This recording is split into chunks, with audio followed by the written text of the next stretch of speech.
কাছারিঘর, তারপরে এখানে মাদ্রাসা আছে, মসজিদ আছে। এটা দেখার পরে আমরা চলে যাব আমাদের গন্তব্যে। আমাদের ভিডিও করা শেষ। তো কুদ্দুস ভাই, জি, এখানে আমার সাথে আজকের যে পরিদর্শন বা এক্সপ্লোরটা আর এই জমিদার বাড়িটা দেখে কেমন লাগতেছে? খুব ভালো লাগছে। আসলে মন থেকে কথাটা বললে ভালো হইতো। মন থেকে বলছি, আওয়ার পরে আমরা অনেক আনন্দ পাইলাম, খুব ভালো লাগতেছে। আর এমন দৃশ্য যাতে আমরা বারবার দেখতে পারি।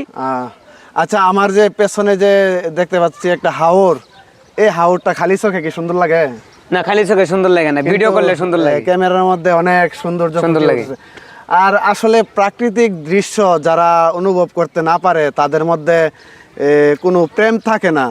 মানসিক ভারসাম্যহীন আমি বলবো, যারা প্রাকৃতির রূপ আহরণ করতে না পারে। আসলে যারা প্রাকৃতিককে ভালোবাসে তারা মানুষকে ভালোবাসতে অবশ্যই তারা প্রস্তুত। আচ্ছা, যারা মানুষকে ভালোবাসে হ্যারে সাফল্য হইতে পারে। তো আমরা এখন কোথায় যাব? আমরা যাব অনেক কাছারি বরাবর।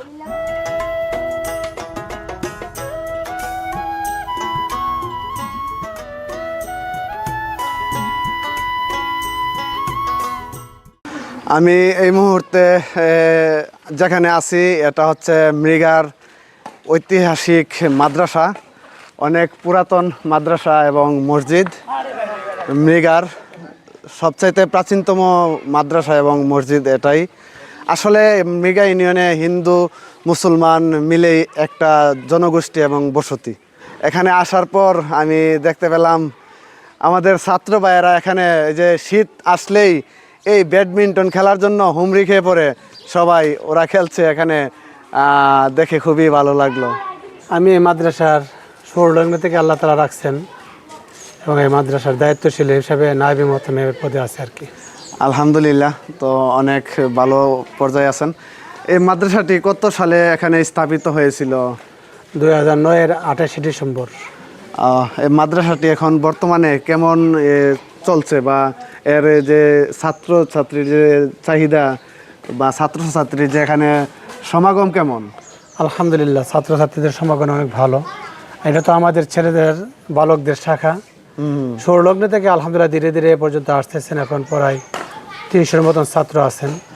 প্রতি সময় আমরা রেজাল্ট আলহামদুলিল্লাহ ভালো করতেছে, ওস্তাদগণ মেহনত করতেছে। পাশাপাশি আমাদের বালিকা শাখা আছে, ইতিম আছে 13 থেকে 14 জন ইতিম আছে, আর বাকিরা আলহামদুলিল্লাহ তাদের গার্জিয়ান আছে।